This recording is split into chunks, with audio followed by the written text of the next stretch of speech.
Today we will take you through the life of Raila Amolo Odinga, arguably Kenya's enigma of politics.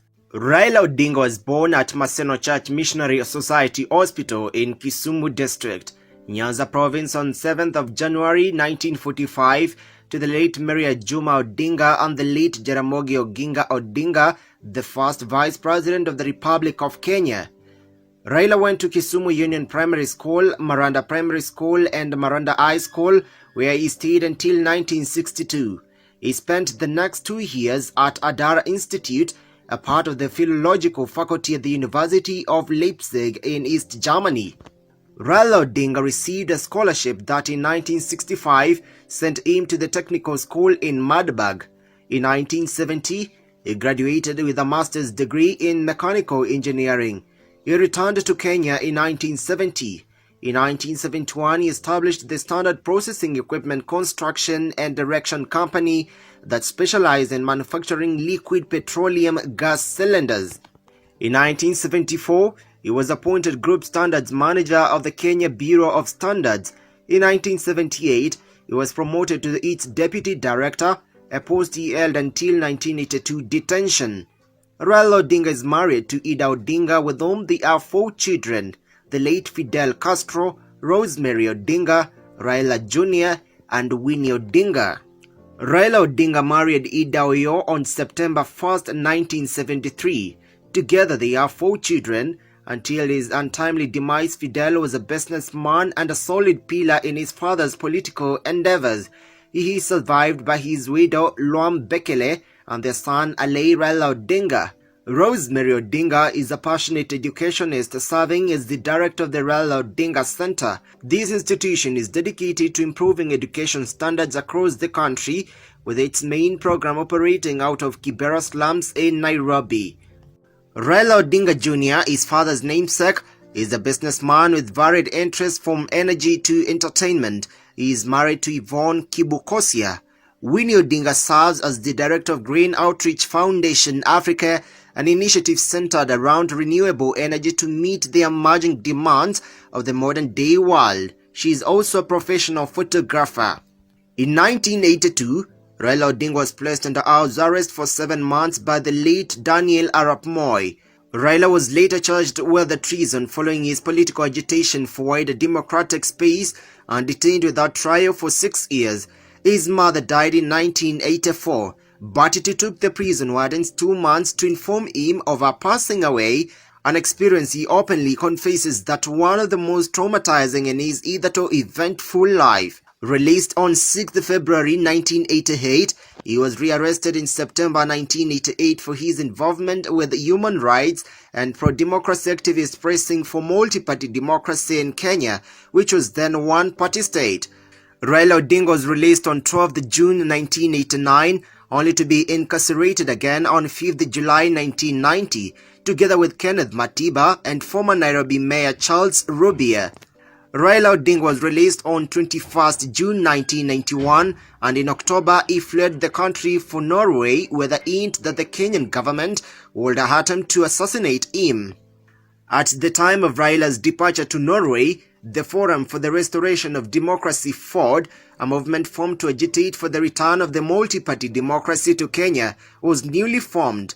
In February 1992, Raila returned to join FORD, then led by his father Jaramogi Oginga Odinga. He was elected the vice chairman of the General Purposes Committee of the party. In the months running up to the 1992 general election, FORD split into FORD Kenya, led by Raila's father Jaramogi Oginga Odinga, and FORD Asili, led by Kenneth Matiba. Raila won the Lang'ata constituency parliamentary seat, previously held by Philip Liki of Kanu. When Jaramogi Oginga Odinga died in January 1994 and Michael Amolo Kijana succeeded him as FORD Kenya chairman, Raila challenged him for the party leadership. The elections were marred by controversy, after which Raila resigned from FORD Kenya to join the National Development Party (NDP). In the 1997 general election, Raila finished third after President Moi, the incumbent and the Democratic Party candidate Mwai Kibaki. He retained his position as the Lang'ata Member of Parliament. After the election, Raila supported the Moi government. and led a merger between his party NDP and Moi's KANU party. He served in Moi's cabinet as the energy minister from June 2001 to 2002 during Moi's final term. In the subsequent KANU elections held later that year, he was elected the party's Secretary General, replacing the late J.J. Kamotho. In 2002, then the president, the late Daniel Arap Moi, pulled a surprise by endorsing Uhuru Kenyatta, son of the Kenya's first president, Jomo Kenyatta, to be his successor. Moi publicly asked Raila and others to support Uhuru as well. Raila and other KANU members, including his current deputy in the CORD coalition, Kalonzo Musyoka, the late George Saitoti, and the late Joseph Kamotho, opposed this step, arguing that then 38-year-old Uhuru was politically inexperienced and lacked the leadership qualities needed to govern. The Rainbow Movement went on to join Liberal Democratic Party, which later teamed up with Mwai Kibaki's National Alliance Party of Kenya, a coalition of several other parties, to form National Rainbow Coalition that eventually defeated Moi's protege, Uhuru Kenyatta. Raila Odinga became the second father of the multi-party democracy in Kenya after Kenneth Matiba. Then President Kibaki failed to honor a pre-election agreement regarding political equity among the stakeholders and knock on the pledge made to the Kenyan people to review the Kenyan constitution within 100 days of the election. Raila Odinga opposed this, and when the document was put to a referendum on 21st November 2005, the government lost by 57% to 43% margin. Following this, President Kibaki sacked the entire cabinet on November 23, 2005. When it was formed 2 weeks later, Raila and the entire LDP group were left out. This led to formation of the Orange Democratic Movement. In August 2007, the Orange Democratic Movement Kenya split into two, with Odinga becoming head of the Orange Democratic Movement (ODM), while the other faction, the ODM-K, was headed by Kalonzo Musyoka. On 1st September 2007, the ODM elected Odinga as its presidential candidate in the National Delegates Conference held at the Moi International Sports Center in Nairobi. Odinga received 2,656 votes. The only other candidates receiving significant numbers of votes were Musalia Mudavadi with 391 and William Ruto with 368. Earlier, Najib Balala had withdrawn his candidature and endorsed Raila Odinga. The defeated candidates expressed their support for Odinga afterward, and Mudavadi was named as his running mate. Raila Odinga launched his presidential campaign in Uhuru Park in Nairobi on 6 October 2007. Following the presidential election held on 27 December, the Electoral Commission declared Kibaki the winner on 30th December 2007, placing him ahead of Odinga by about 232,000 votes. Raila Odinga and his ODM leaders rallied against the decision, with James Orengo and Professor Nyang' Nyong'o calling for mass action. Later, violence broke out in the country after widespread incidents of police brutality. Following 2 months of unrest, a peace deal between Odinga and Kibaki, which was provided for sharing and creation of a post of the Prime Minister, was signed in February 2008. It was brokered by former UN Secretary General Kofi Annan. Odinga was sworn in as the Prime Minister along the power-sharing cabinet on the 17th of April 2008. The post of Prime Minister was last held by Jomo Kenyatta between 1963 and 1964 following independence. Odinga is thus the second person in Kenya's history to hold the Prime Minister's position. In 2013 presidential election, Raila Odinga's party Orange Democratic Movement (ODM) joined Kalonzo Musyoka's Wiper Party and Moses Wetangula Ford Kenya in a CORD coalition for the presidential race, with Raila Odinga as the presidential candidate and Kalonzo as his running mate. Raila ran for the president in the elections held on 4th March 2013 and garnered 5,340,546 votes, totaling to 43.7% out of the total 12,221,053 valid votes cast. Uhuru Kenyatta garnered 6,173,433 votes, totaling to 50.51%, as this was the above 50% plus one vote threshold. Uhuru won it on the first round without requiring a runoff between the top two candidates. The Independent Electoral and Boundaries Commission therefore officially declared Uhuru Kenyatta the president-elect on Saturday 9th March at 2:44 p.m. Uhuru was set to take office as the Kenya's fourth president. However, Raila Odinga, in the press conference shortly after the results were announced, noted that the elections had been marred by massive failures of the BVR kits. He stated that the manual tallying was suspect, leaving him no choice but to contest the results in Kenya's highest court. The Supreme Court, mindful of bringing the challenge, Raila Odinga and his lawyers George Oraro, Mutula Kilonzo and James Orengo secretly instructed Rajpal Sena, a management consultant from Barcelona, to carry out forensic investigations on the technology used in the Kenyan general election 2013, during which the IEBC made claims on TV and media that there were technological challenges, that servers overloaded, and that database crashed. Rajpal Sena included in this work a forensic examination of the evidence of the IEBC and Uhuru Kenyatta in relation to technology deployed during the Kenyan presidential elections. Raila Odinga and his lawyers then took appropriate legal steps to verify the findings of Rajpal Sena by consulting authorities in the USA and the United Kingdom. The findings of the Rajpal Sena were then documented in his witness statement for Raila Odinga and became to be known Witness Statement R06. Kenya's Chief Justice Dr. Willy Mutunga announced on Monday, 11th March, that the Supreme Court was fully formed and ready to deliver its judgment within 14 days as stipulated by the Constitution of Kenya. During the petition hearing, Chief Justice Willy Mutunga made a finding rejecting second affidavit of Raila Odinga, which comprised 900 pages, on the basis that it amounted to a new evidence which is not permitted under the Constitution. Subsequently, the Supreme Court issued a ruling dismissing the petition on 30th March 2013.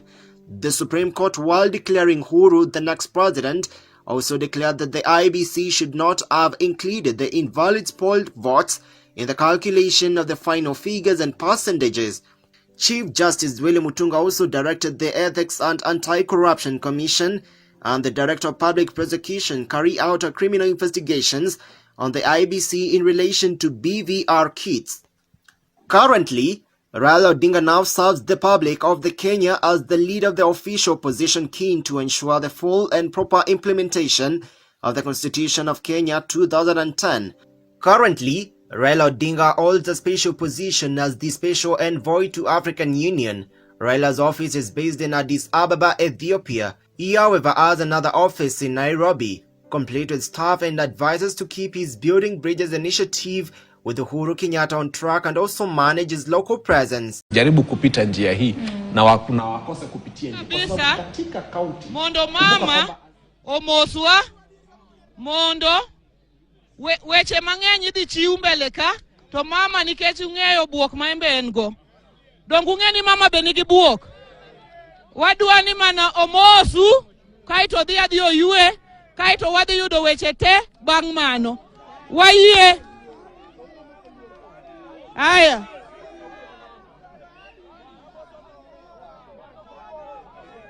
Adwa nukwe.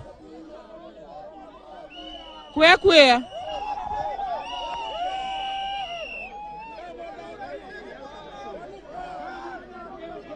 Hello, kwe.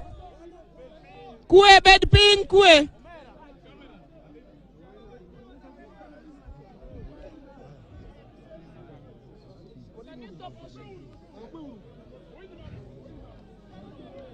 Tulieni kidogo. Tulieni kidogo.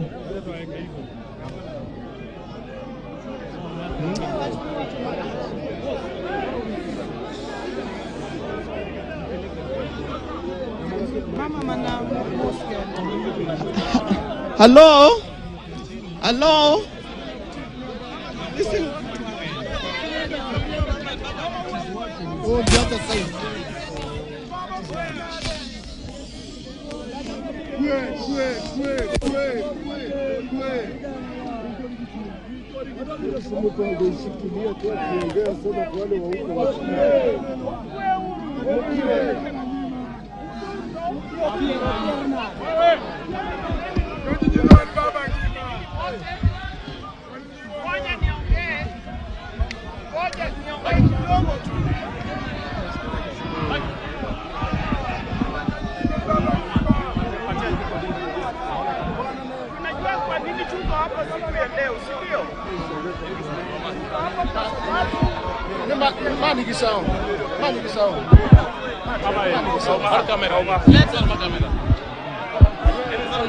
Hello? Hebu tutulie kidogo niseme kitu kidogo tu.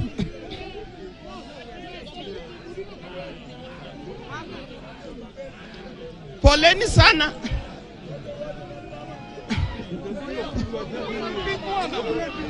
Wange. Na mtazamaji, kama unavyoona kwenye runinga yako ni Rest in peace to Raila Amolo Odinga. He did try to fight for the democracy of Kenyans.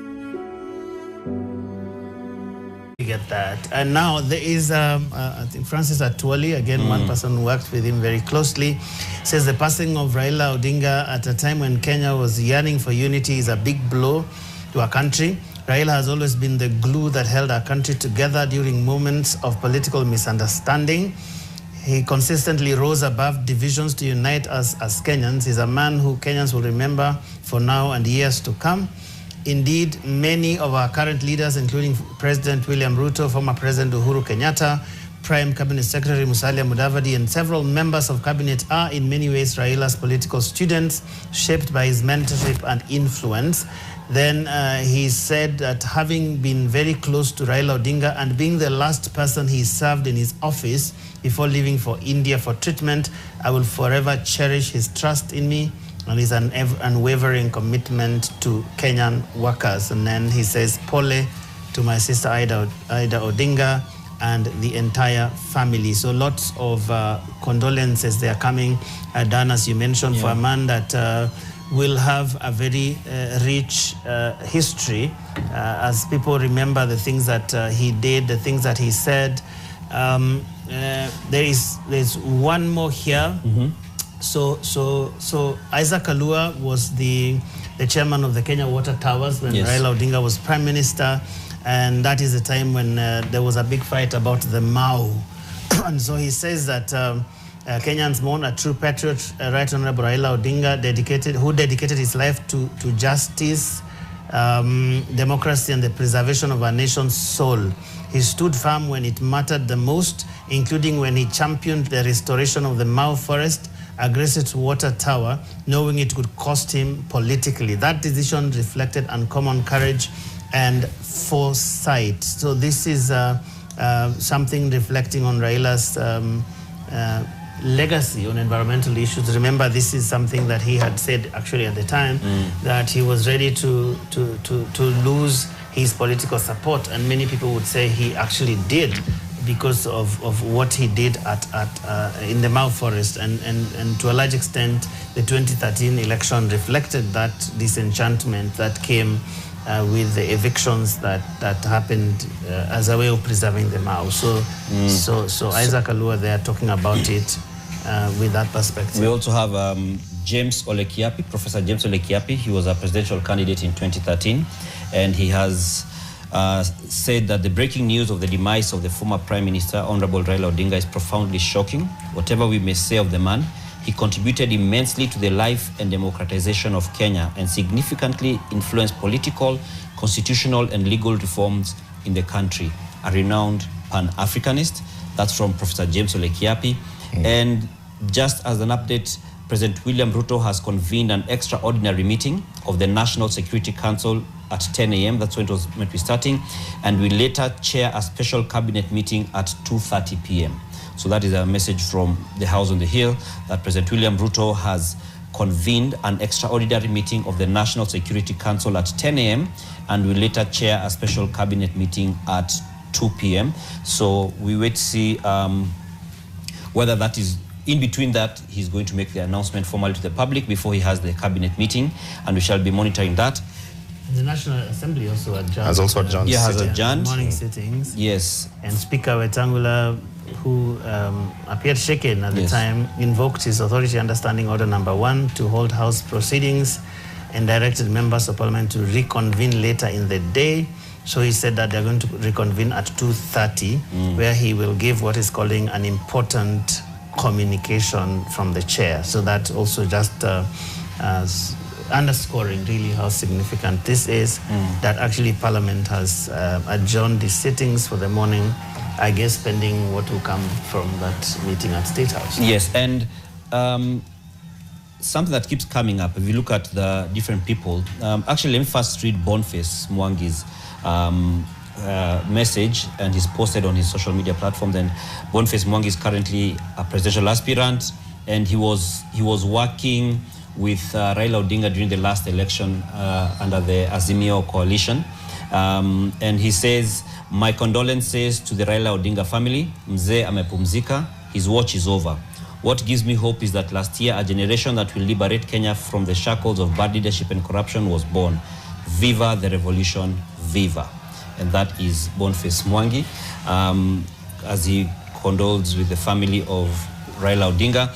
And we now want undergoing treatment at the Nairobi hospital after complaining of fatigue and body aches a few days ago.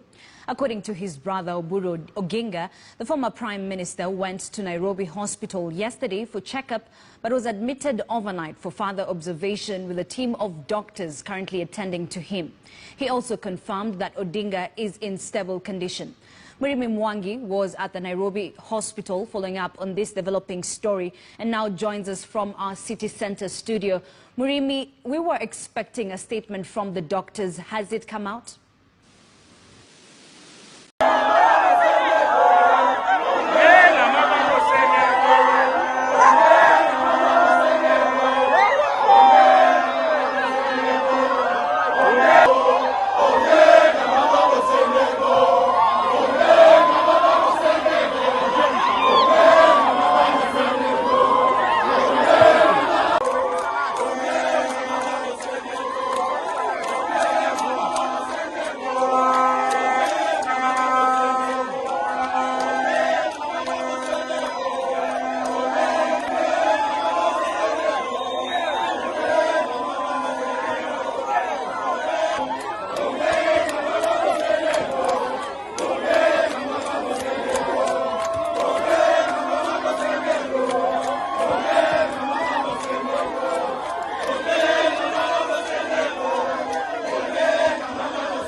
To Article 223 of the Constitution for loans to KMTC students, and that such release be regulated through the third supplementary estimates 3 bunge kwa ustawi wa jamii na utawala wa haki assembly on the same. And so the member of Mbalambala is dwelling his a motion or his request on the allocation of help to support KMTC students on Article 223 of the Constitution.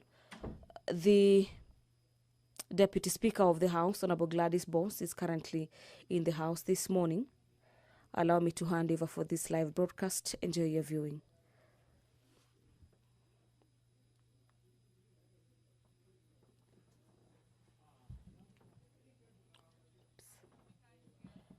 The Speaker of the National Assembly, Honorable Dr. Moses Wetangula, will be presiding over the business of the National Assembly. You can see him on your screens already, and the members are all upstanding, meaning the business of the National Assembly will be commencing now. Allow me to hand you over for this live broadcast. Enjoy your viewing. Tuombe. Ewe Mwenyezi Mungu ambaye kwa hekima na wema wako umetoa nyadhifa za viongozi na mabunge kwa ustawi wa jamii na utawala wa haki wa wanadamu. Tukusihi utazame kwa neema nyingi sisi watumishi wako ambao wameridhika kutuita tutekeleze shughuli muhimu za jamhuri yetu. Tunakuomba uteremshie baraka zako sisi tuliokutanika hapa, na utujalie tuyatende na kufikiria mambo yote yatakayofikishwa mbele yetu kwa njia ya haki na uaminifu, ili utukufu na sifa zako siendelezwe, na ili kustawisha amani, ufanisi na heri ya nchi yetu na wale ambao haja zao umezikabidhi mikononi mwetu. Amen.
Sergeant, ring the quorum bell. Whips, get your members in.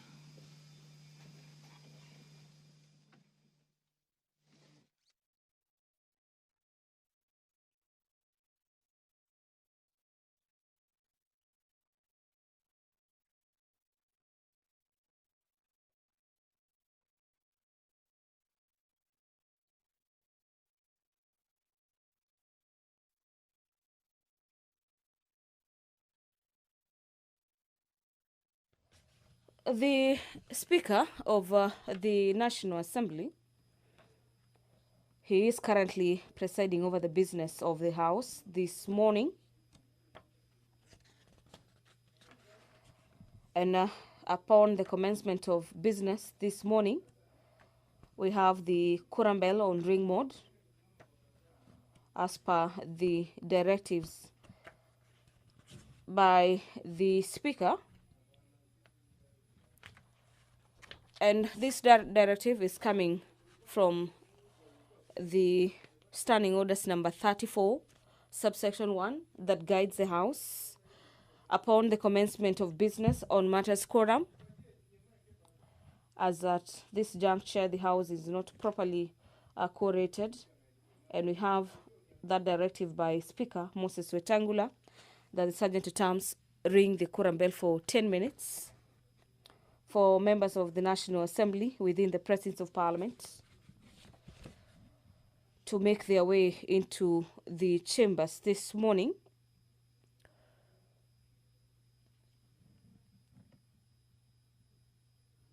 To have the House quorated to commence business. In regards to the standing orders of the National Assembly, we need at least 50 members of Parliament to be in the chambers this morning for the House to commence with the consideration of business before it. In today's order paper, the House will be considering the Prevention of Livestock and Produce Theft Bill 2023.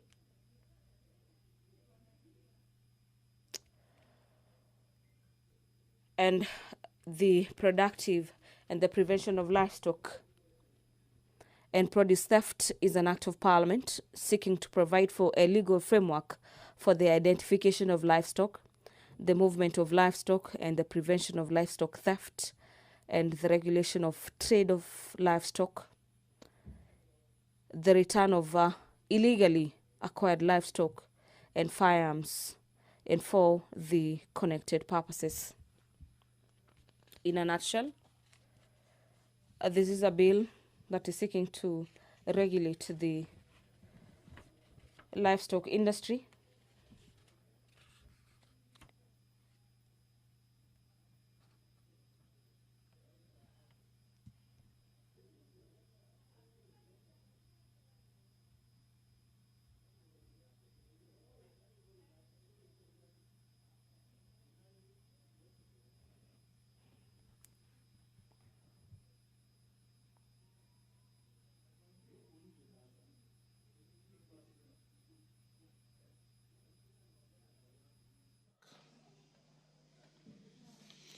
Order number 1, administration of oath. Order number 2, communication from the chair. Order, members. Take your seats, Osoro.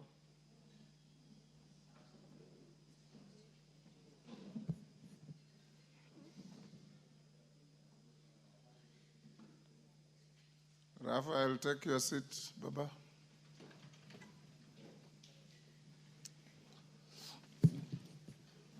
Honorable members, welcome to this morning's sitting.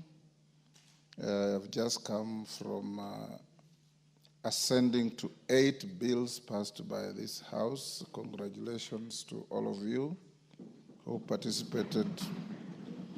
It is the highest number of bills ever ascended together, including private members' bills by Owen Bayer, Roita Obo, Waithaka, and others. That's very good. I'll invoke my authority understanding order number 1 and direct as follows: that the sitting of the House this morning is adjourned. We will have a sitting at 2:30 this afternoon, where the Speaker will give you some important communication. For now, the House stands adjourned and you will all be upstanding.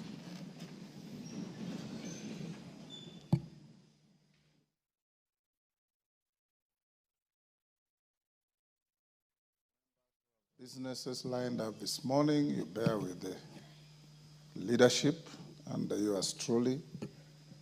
There'll be an opportunity to prosecute those businesses later.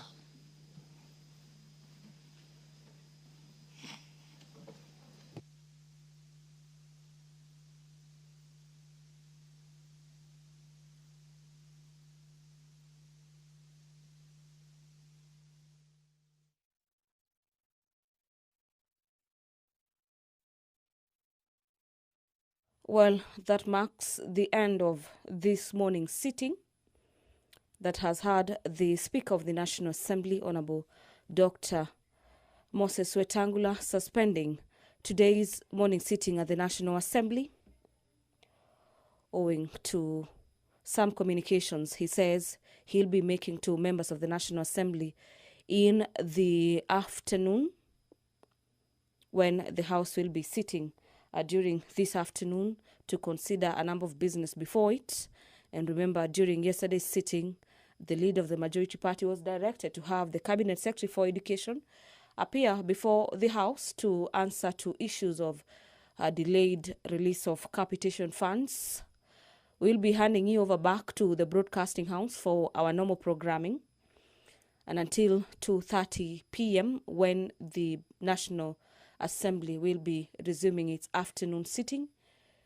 Enjoy your viewing and have yourself a great day.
just want to stop here for a bit so we can cross over to Kisumu County, where we have our Western Region editor, that's Oko Kusa, standing by to give us an update and the response and the reaction and the feeling of the people of Kisumu. Okusa, take it over.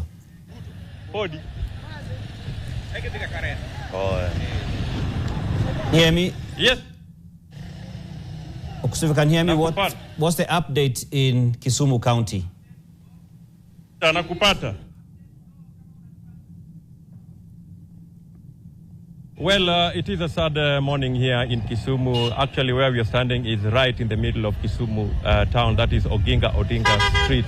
And just a couple of minutes ago, a huge crowd of mourners had just taken over the streets behind me here. And most of them women wailing, crying, and of course chanting songs in honor of the late Raila Amolo Odinga. And of course that has caused a lot of somewhat tension in the city here, a lot of uncertainty.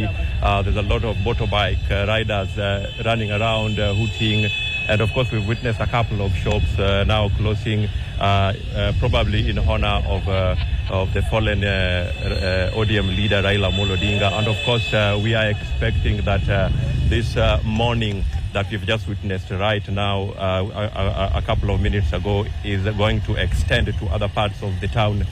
We've just been to places like Kondele and of course the bus park, where we've witnessed so many residents over there expressing their sadness and of course coming out to mourn this sudden death of the ODM leader. So that is what is happening here, and of course we will keep on just checking out what is happening. As you can see, the streets have kind of started remaining a bit deserted. This is not the way it was in the morning when we woke up, and of course Odinga Street at this time of the day will be teeming with traffic.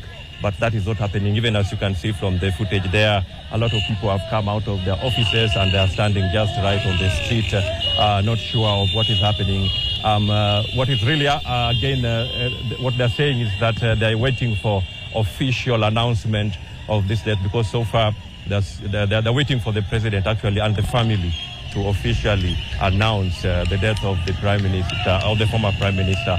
But as that is still, as the country still awaits that, as the country still awaits that, we are seeing the people who have poured on the streets to mourn Raila Amolo Odinga. Remember, this part of Nyanza, or this part of Kenya, is where Raila used to enjoy a lot of a political following, and of course this death has definitely hit hard his supporters, the ODM supporters, which he led for several years and several decades, and therefore it is expected that his death will definitely cause some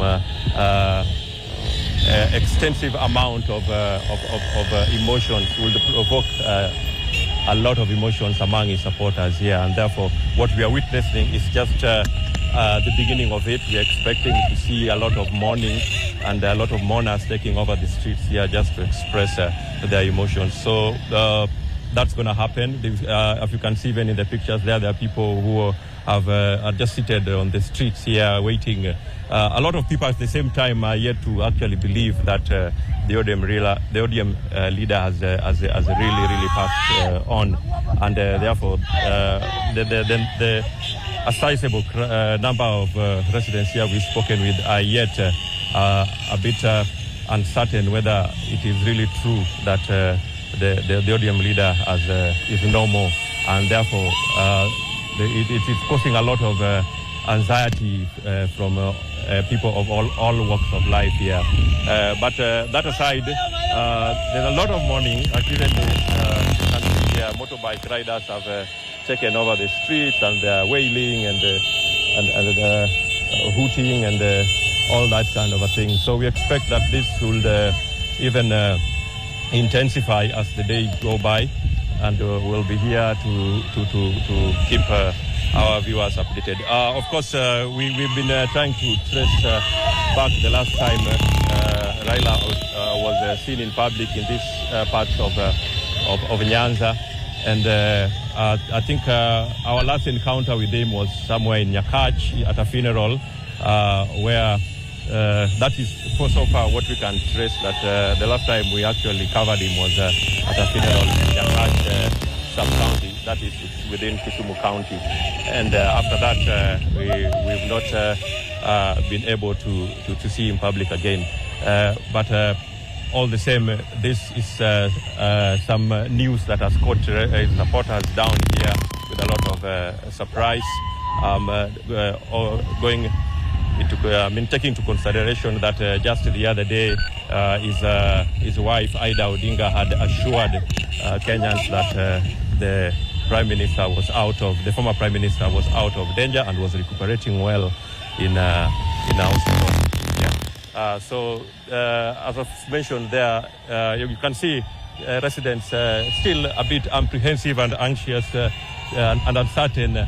Just across the street there is the Diamond Trust Bank. We've seen security there closing its doors just to be still uncertain of what's really happening. So let me just allow you to check. Like I was saying just a while ago, is that we expect that this morning will intensify, and that's exactly what is happening right there on your screen right now.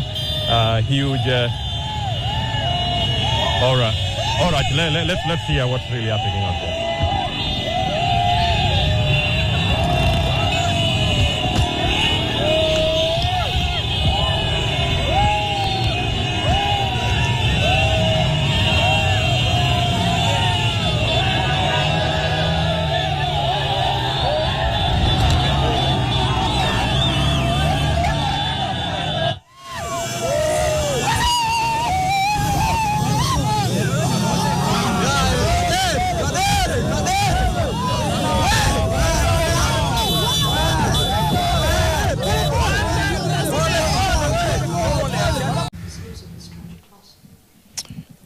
First of all, this is a sad moment for all of us.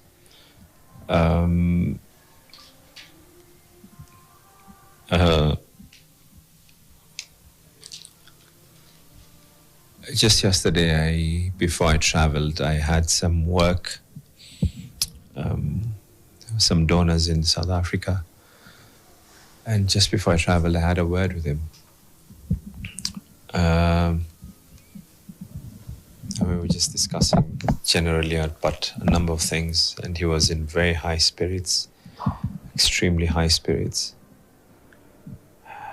Before that, I talked to him, I think it was just after the trip that we had gone to Kasipul and Magarini. And I was actually telling him that he should just let us be the ones to take charge of those by-elections. And he called me yesterday to actually tell me that there's a group of doctors who wish to be able to invest in Mombasa.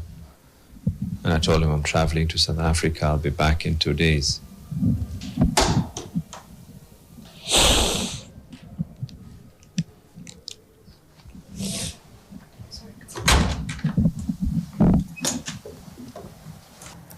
Must be incredibly difficult for Swamad, and we pray for blessings and comfort for him as well as everyone else who is directly and personally affected by the death of Raila Odinga. He has been, like has been said, a mentor to many. He's been a leader, guiding lights to many people, and so we condole with him as well as as we hope for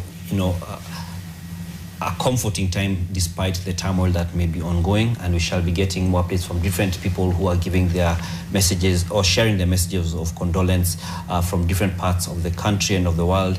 And we also do have, Abdul Samad is in Johannesburg in South Africa. That is where he was speaking from, and you could see how difficult it is. That's very difficult to watch, yes. Dan. But just speaking to what I think we've passed on in the morning, that Raila wasn't just this sort of huge figure, party leader, politician. He was also very personal. And I think you could just tell from Abdul Samad the kind of personal relationship he had with a man went beyond him being a party leader. And it goes to show that how difficult this moment that we're experiencing is going to be.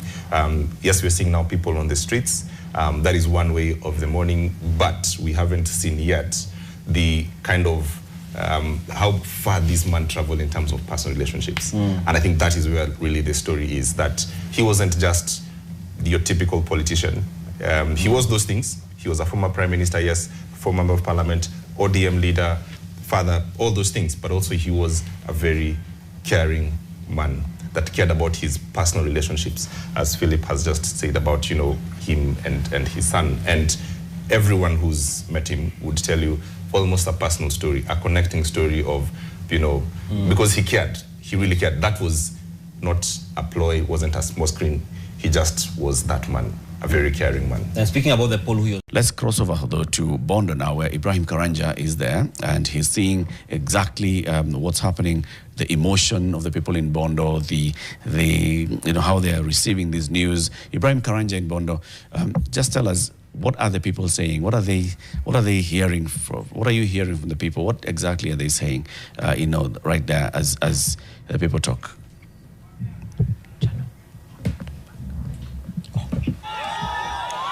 Well, Eric, not a very good morning this particular morning. We are live from Bondo town. This is in Siaya County. And we had come to the county of Siaya to cover the Siaya Trade and Investments Conference that was to happen in Siaya town. But up until that time, when this news broke, we made our way to Bondo, because this is the home of former Prime Minister, the late Raila Amolo Odinga. And immediately the news came in from that particular point, when it was speculations to the point of confirmation. Bondo town has since erupted into mourning. If Samdo can show us the number of people who have come out in Bondo to just, this is in quick reaction of the news that broke out about this particular passing on of Raila Odinga. We have seen the town come to a standstill immediately. People here, border riders, traders, even closing their shops and occupying the various streets of Bondo town. Some of them, of course, ready to pass their message of condolences to the Right Honorable Raila Amolo Odinga. Like I said, this is a man who comes from here. Bondo is where the story of Raila Amolo Odinga is written.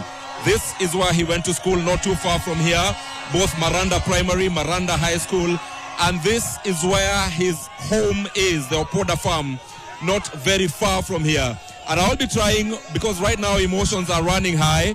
We had tried to speak to some of the residents here, but we couldn't communicate because most of them are mourning in the way they know how, some shouting, some rolling on the road. It is, of course, a news that is shocking to all of them. So we may not be in the best position to speak to them right now. We've even had to take a position on top of our vehicle. But the moment I go down and try to speak to some of them to just know what it is they remember Raila Odinga for. And interestingly, even here, at this particular moment, we've seen this take a political turn. Within moments of Raila Odinga's passing on, breaking to the people of Bondo, we've seen some people try to shout using political chants, and those are things we shall be explaining later to our viewers. But it is going to be very, very long days for the country at large and for Siaya County in particular, and especially Bondo, because like I said, this is a spiritual home, if I can use such words, spiritual home for Raila Amolo Odinga. Every other time one would want to speak about the origin of Raila Amolo Odinga, then they would speak from here. But over and above that, this news of the passing on of Raila Amolo Odinga, Eric, is the ending of an era, the ending of an 80-year-old journey that started in 1945, 7th of January, somewhere in Maseno, that is still in Kisumu County. Then this particular man was brought up here in Bondo, went to Maranda Primary School, went to Maranda High School before leaving the country and going to Germany to further his studies. So this is where most actions will be. And just to update you on what was happening in Siaya, earlier in the morning, we had several government dignitaries who had already arrived for the Siaya Trade and Investment Conference that was to start today. And this is a project that Raila Odinga himself, according to the leadership of Siaya County, Raila Odinga was passionate about to see that particular trade and investments conference happen. And the big question will be whether that particular conference will be ongoing. I've spoken to a couple of people who are suggesting that it is important to proceed with the conference in honor of Raila Odinga, since this is what he would have wanted. There are others who say then it is very important then that the conference is stopped, because even Raila Odinga himself was scheduled to address that particular conference alongside President William Ruto, Deputy President Professor Kithure Kindiki, and see that will not be happening. Let me try a light and see whether I can speak to some of them from here to just get the live reactions of the passing on of the Right Honorable Raila Odinga. We have to be very, very safe, so our viewers will also forgive us in case you have those shaky shots on air, because we are trying to do this live from Bondo, trying to speak to the residents here to know what it is that is happening. Yes, naomba tutulie pole pole tuanze kuzungumza, but we will be speaking pole pole pole pole pole pole pole pole. Thank you very much. Ndugu yangu, wacha nianze na wewe. Niambie jina lako, alafu niambie ujumbe wa kufariki kwa Raila Odinga. Wewe unaichukua vipi? Jina ninaitwa Paul Oluoch Otieno, mkaaji wa Bondo. It is so sad that baba yetu Raila Odinga ameaga dunia. Alikuwa mgonjwa na wasemi kwamba Raila amekufa. Wakenya wote wamestuka kwa kifo cha Raila Amolo Odinga. Ukweli yenye uko ya kwamba serikali inajua kifo cha Raila Amolo. Well, Eric and our viewers, please, we will have to understand that some of these reactions are immediate reactions, some emotional, some not well thought out. But of course, this is what is happening. Let me try and speak to someone else without even invoking any other thing. Naomba nizungumze na wewe. Nieleze tu unamkumbuka vipi Raila Odinga bila maneno mengi.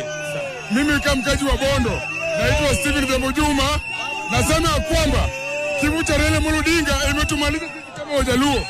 Nasema kwanza tuko na huzuni na serikali tusaidie. Tuangalie tumekaa kama Wajaluo. Asante sana. Asante sana na pole. Na pole, naomba nizungumze na dada yangu, njoo hapa. Nielezee jina lako, nielezee utamkumbuka vipi Raila Amolo Odinga. Kwa majina naitwa Jennifer Tiano kutoka Bondo. Nashangaa sana kwa hii kifo ya Raila. Kwa maoni yangu chenye naweza sema, Raila alikuwa mtu mzuri. Tena ni baba, tena ni baba. Nimeshangaa sana na kifo ya Raila.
And we're already seeing a lot of condolence messages being sent. I'll just read some of them. We have John Mbadi, who is the CS for the National Treasury, or some would say the expert from ODM who joined cabinet. He says, painful. In him rests a towering African democratic giant, fighter for social justice, mentor and father. When history of Prime Minister Raila Odinga shall be written, it won't go untouched. He died a peaceful man who put the interest of the country above everything else. R.I.P. Baba. We also have a condolence message from Abiy Ahmed Ali, that is the Prime Minister of Ethiopia, saying, on behalf of the government of Ethiopia, I extend my sincere condolences on the passing of former Kenyan Prime Minister Raila Odinga.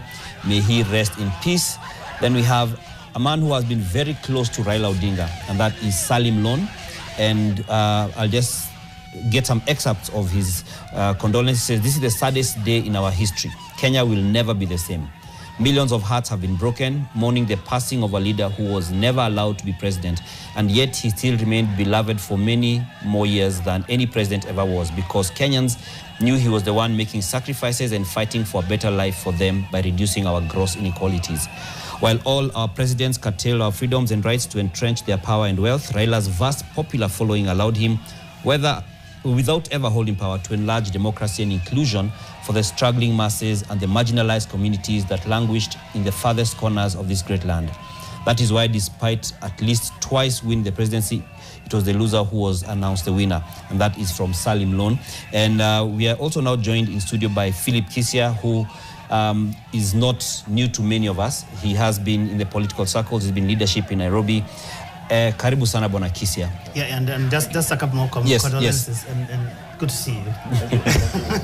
Yeah, so David Maraga, former CJ, says, I'm shocked to learn of the demise of former Prime Minister Raila Amolo Odinga, a patriot, a Pan-Africanist, a Democrat, and a leader who made significant contributions to democracy in Kenya and Africa. He says that Kenya has lost one of its most formidable leaders who shaped the trajectory of our beloved country. Africa has lost a leading voice in pushing for peace, security, and development. The world has lost a great leader. And he goes on to send his condolences to Mama Aida Odinga and the entire family, the Kibra constituency, which Raila represented for many years, the people of Siaya, where he hails from. And he says, may the Lord comfort us all as we deal with this enormous loss. There's also a condolence message I think I saw from the executive director, I think it is, of IGAD, who Dr. Wokni Gebeyehu, who says that today Africa mourns the loss of one of its most iconic sons, His Excellency Raila Amolo Odinga, an unwavering Pan-Africanist. He dedicated his life to the pursuit of democracy, justice, and unity. His lifelong struggle for freedom and equality inspired generations across Kenya and beyond, reminding us that leadership is not about power, but about service and sacrifice. IGAD stands with the people and government of Kenya in this moment of profound sorrow. His legacy will forever echo in the democratic foundations he helped build and the enduring hope he instilled across the continent. He says, may his soul rest in eternal peace, and may his example continue to guide us toward a freer and more united Africa. And there's a response that has come from the PS, Kori Singoe.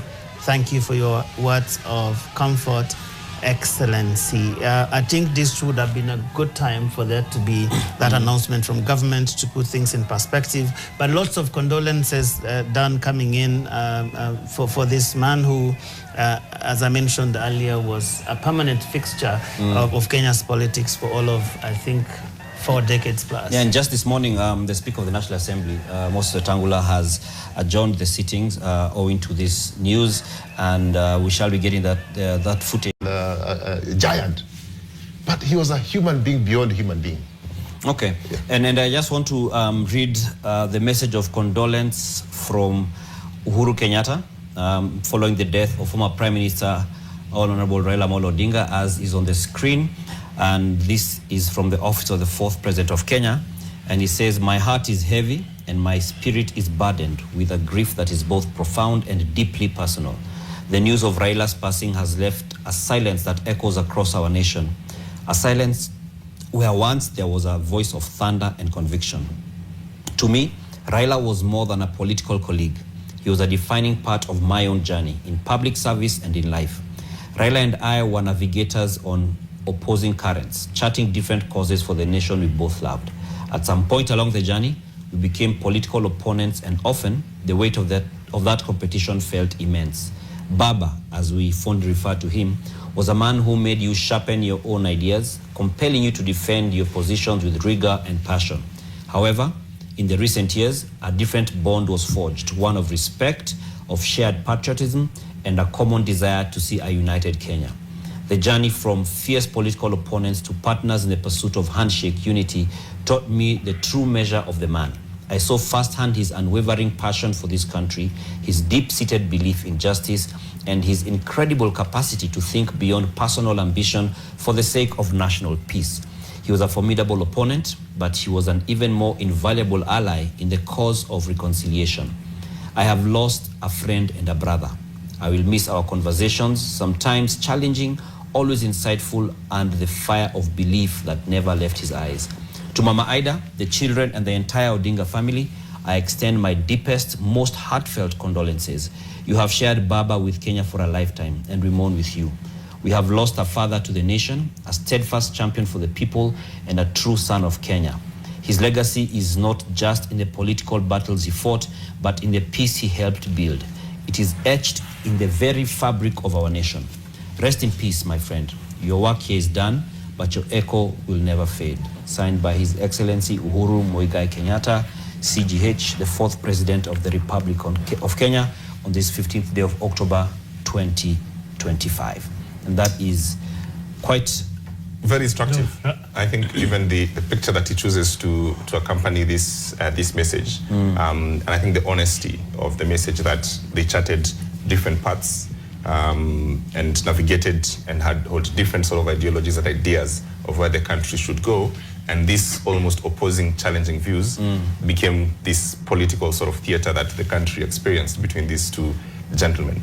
And then finally, in the final stages, they sort of come together, and his admission that he came to see his side of things and managed to see that Raila fought, everyone has said, he did put the peace of the country ahead of everything else.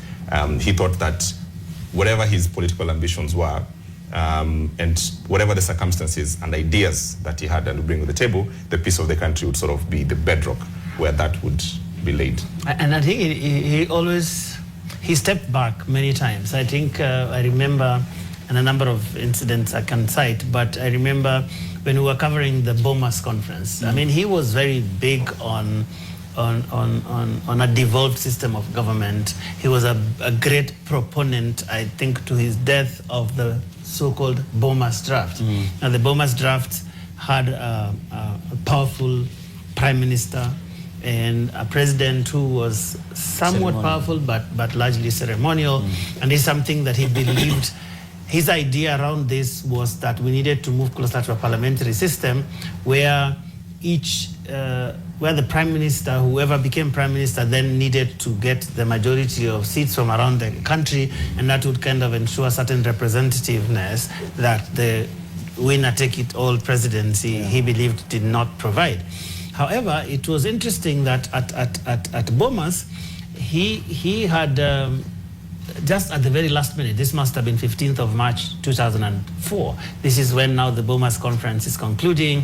So he says that we can have this draft passed this way, but then the current president doesn't need to worry. We can have these things then implemented after the election, because that was his idea of saying, guys, you may be threatened by this and the other thing, but don't worry, this can take effect after the election. I mean, many will recall that's the time John Mishuki had talked about the whole thing of juggling the liver, that, we didn't quite mean that we wanted, the powers of the presidency clipped. It was because Moi was there and we needed to have this prime minister's thing. But now we have a new situation. If it didn't work, then we would have the prime minister. If it worked, we'd have the presidency. Tuko na hasira kama Wajaluo juu Wajaluo wamebaki kipofu. Hatujui chenye itakuwa itatokea kwa Kenya sasa. Tuko na uchungu mingi kama mimi mama mzazi mwenye anazaa mtoto. Nimesikia uchungu sana kwa hii kifo ya Raila. Raila ametuacha pali mbaya. Hatutasikia chochote. Raila!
Etienne, ndala gani?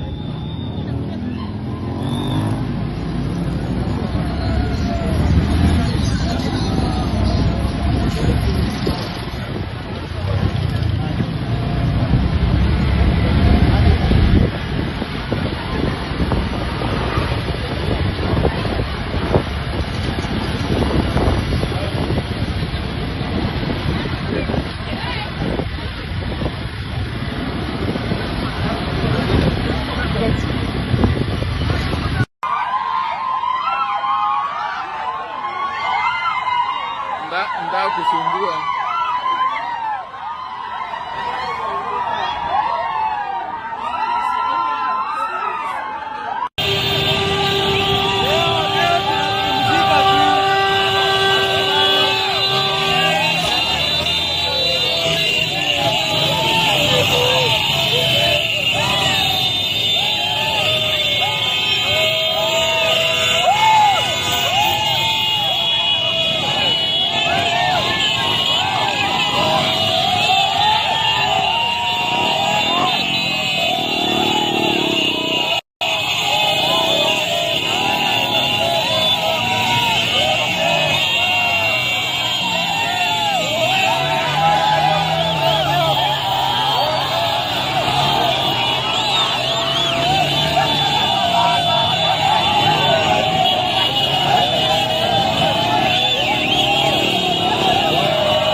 Ongea Kiswahili ama Kiswahili.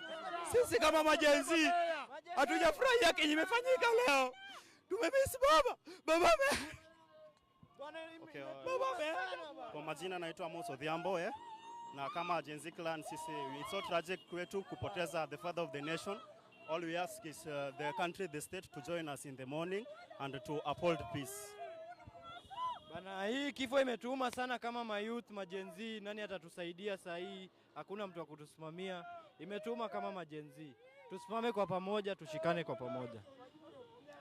Kwa majina ni Wycliffe Lago Tieno. Ningesema Raila has fought. Raila amejaribu. Ametutoa mbali. Ametupigania kabisa kabisa. Kweli. Tunalia kabisa. Tunalia sana. Tunapoteza mkumu. Hii ndio hardest life. Aya, njoo. Tumalizie. Kwa mambo yai.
na hii nchi hata ikiwezekana ibadilishwe kutoka kuwa Kenya iitwe Raila Odinga. Hii nchi sasa ibadilishwe kwa sababu amekuwa kiunganisha hii nchi. Kwa hivyo nchi ile tunataka, Mheshimiwa Ruto yuko hapa, tutambuomba kwa ajili ya sisi ya kwamba jina ya Kenya lazima ibadilishwe. Tulipewa jina.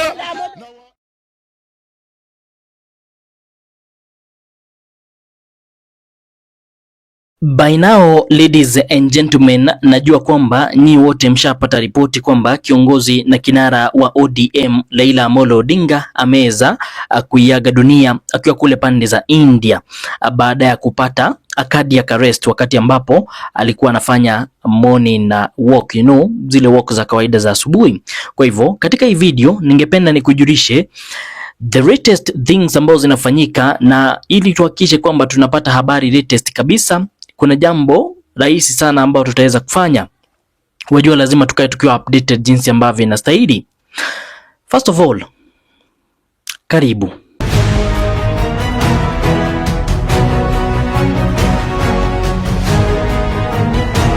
Well, ikiwa ni siku ya tarehe 15 mwezi wa 10, huo ni mwezi wa Oktoba, mwendo wa saa 3:52 kule pande za India, ripoti zilichomoka kwamba Raila Odinga alikuwa ameweza kuiaga dunia. Hizi ni ripoti ambazo wengi wako wanazitarajia. Hizi ni ripoti ambazo zimebaki kushtua wengi, and this is because the last time people heard of Raila Odinga, ripoti zilikuwa zimeelezea kwamba yuko vizuri, yuko sawa, alikuwa anapata nafuu na kwamba alifuata kurejea hapa Kenya hivi karibuni. But unfortunately sad news zimetokea, and right now mtandao umejaa habari tu za huzuni. Na kwa hivyo hata kabla tuende sana, because sitaki kupoteza muda, ningependa niweze kushare my screen with you pale, tuwe kwamba tunatazama kitu kimoja. Ukiangalia tu hapa trending, kila kitu hapa ni Raila Odinga morning, hiyo ni kuomboleza. Watu wanaomboleza, na ukiingia hapa utakuta ni kweli watu wanaomboleza kifo cha baba Raila Odinga. Ni mambo tu ya Raila ambayo yamejaa hapa. Ukienda katika hata number 2 Bondo ni mahali ambako Raila Odinga aliweza kuzaliwa. Ukiangalia number 3 pale Oburu, huyu ni ndugu yake Raila Odinga. Joey ni jina lingine ambalo pia linatumika kumuonyesha Raila Odinga. Enigma, it is because Raila Odinga alikuwa enigma, yani alikuwa tu ni mtu wa maana sana. He was an enigma. Ukiangalia namba ya mwisho pale trending in politics Babu Owino, pia yeye reason ambayo inafanya trend is because kifo cha Raila Odinga kimeweza kutokea.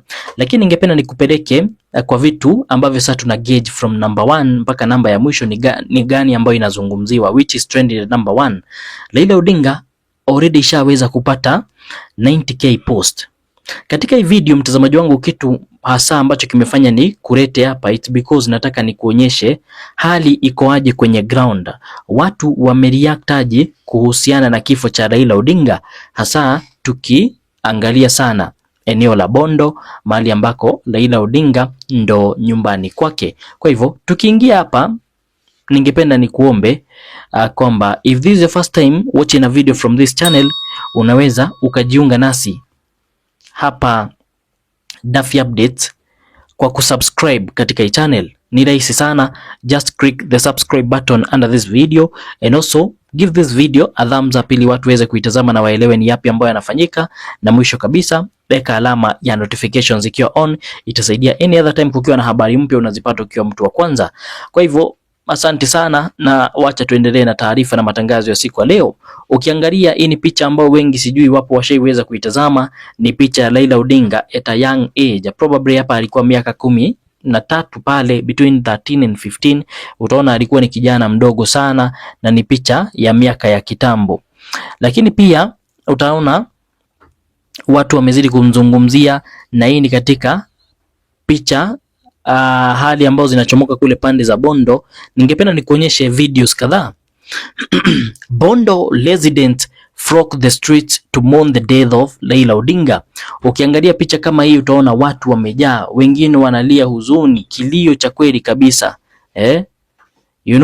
Raila Odinga amekuwa kingpin wa lile eneo kwa miaka na mikaka, na kwa kwamba ameiaga ni pigo kubwa sana kwa wenyeji wa kule. Ukikuona kwamba hata akina Kalonzo Musyoka wamebaki kuomboleza, ningependa nikutafutie tu tunavyozidi kupitia ndivyo tuone mambo latest ambayo yanachomoka kule. Ningependa niguze pale, utaona kwamba kila mahali ni huzuni, dimbwi la simanzi liko. Kuna wengine ambao bado wanazidi kuchukulia eti kwamba ni kama mchezo, lakini ukitazama hata tears flow in Bondo as Raila Odinga supporters gather to mourn former prime minister. Ukiangalia hata mama Aida Odinga amebaki kuhuzunika sana, kuomboleza, and ni habari ambazo sijui zitaishaje, because wasiwasi ambao sasa hivi watu wanashindwa siasa zinaenda kukuaje, ni yapi ambayo yanaenda kufanyika. Kuna for example videos mbalimbali ambazo ndo najaribu kukutafutia hapa, ambazo zimechomoka zikionyesha current situation kule pande za Nyanza na pia Bondo. Ndo nataka utazame tu uone, because hili ni jambo ambalo limegeuka na kuwa international. Kenya nzima iko na huzuni, na pia nimeona hata ma prime minister wa mataifa mbalimbali, for example kule ambako Raila Odinga alikuwa kule pande za India, prime minister wa India Narendra Modi amebaki pia kuweza kuhuzunika na kuomboleza kifo cha mzee baba Raila Odinga. Ningependa for example utazame hii video afu tuweze kuendelea. Hii ni hali kule pande za Bondo.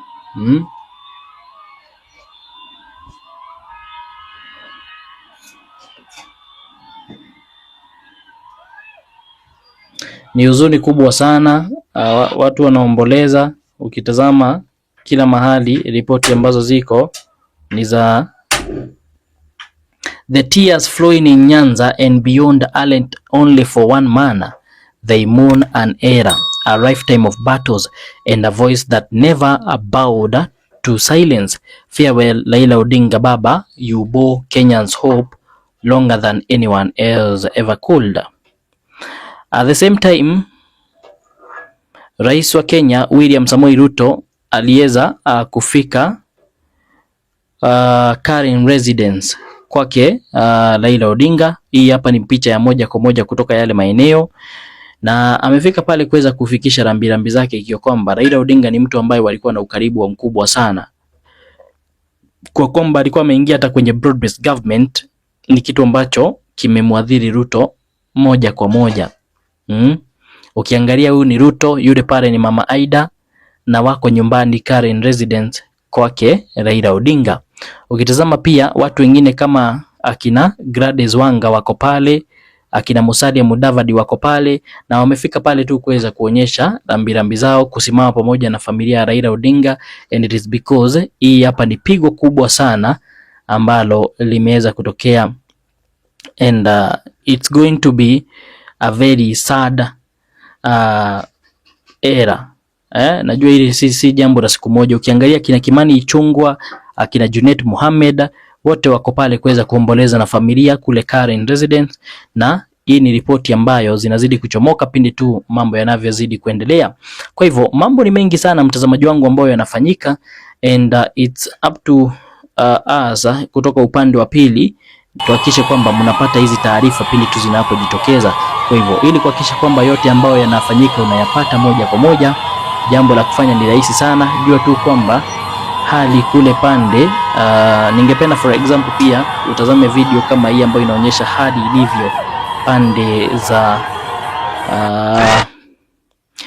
Homa Bay, uone jinsi mambo yalivyo.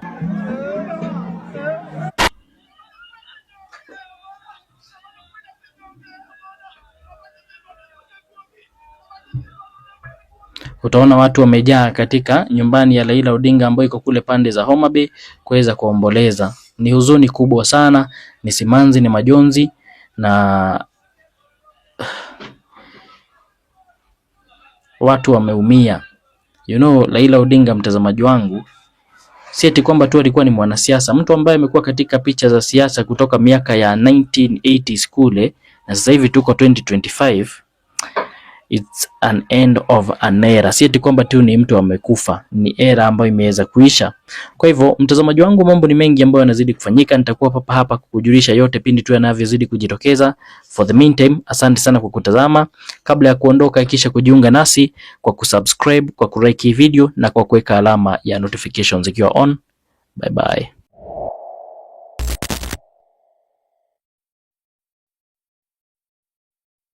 The news coming into our newsroom is that the former Prime Minister Raila Odinga has died. Former Prime Minister Raila Odinga has died. Janet.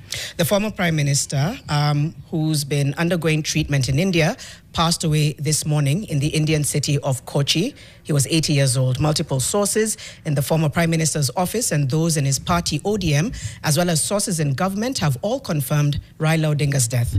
Earlier, a number of Indian news outlets had reported that the ODM leader had collapsed while taking a morning walk before being pronounced dead in hospital a few moments later.